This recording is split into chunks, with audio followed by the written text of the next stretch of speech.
ဒီငှက်ကတော့တင်းတို့ဘဝမှာနောက်ဆုံးထိတွေ့လိုက်ရတဲ့ငှက်ဖြစ်သွားနိုင်ပါတယ်။ဘာကြောင့်လဲဆိုတော့သူဟာကမ္ဘာအစိတ်အပြင်းဆုံးငှက်ဖြစ်နေလို့ပါပဲ။သူ့ကိုစားမိရင်တေးစီနေယုံနဲ့မကပဲအသားချင်းထိမိယုံနဲ့တင်တင်းကိုကောင်းကင်ဘုံကိုအရောက်ပို့ပေးနိုင်ပါတယ်။သူ့ရဲ့နာမည်ကတော့ Hooded Pitohu လို့ခေါ်ပြီးနျူဂီနီကျွန်းမှာတွေ့ရှိရတတ်ပါတယ်။ဒီလှပတဲ့ငှက်ကလေးရဲ့ကိုယ်ခန္ဓာမှာ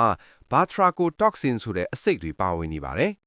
ဒီအဆိပ်ဟာကမ္ဘာအဆိပ်အပြင်းဆုံးတရဝါတစ်မျိုးဖြစ်တဲ့ရွှေရောင်မြားအဆိပ်ဖားရဲ့အဆိပ်နဲ့အာနတိချင်းတူနေပြီးစင်ပြောင်ကြီးတစ်ကောင်ကိုတောင်လဲကျတည်ဆုံးစေနိုင်တဲ့အထိပြင်းထန်ပါတယ်။ဒါကြောင့်မို့လို့တင်းဟာဒီငှက်ကလေးကိုအလှမွေးဖို့ဒါမှမဟုတ်ကိုင်းတွဲဖို့ကြိုးစားခဲ့မယ်ဆိုရင်တင်းရဲ့ခန္ဓာကိုယ်ဟာလေးဖြတ်တယ်လို့မျိုးမလွတ်ရှားနိုင်တော့ပဲထုံချင်းလာပါလိမ့်မယ်။အဲ့ဒီနောက်မှာတော့အသက်ရှူနှုံးနေနှေးကွေးသွားပြီးနောက်ဆုံးမှာတော့အသက်ရှူရပ်ပြီးတေဆုံးသွားနိုင်တဲ့အထိအန္တရာယ်ရှိပါတယ်ခင်ဗျာ။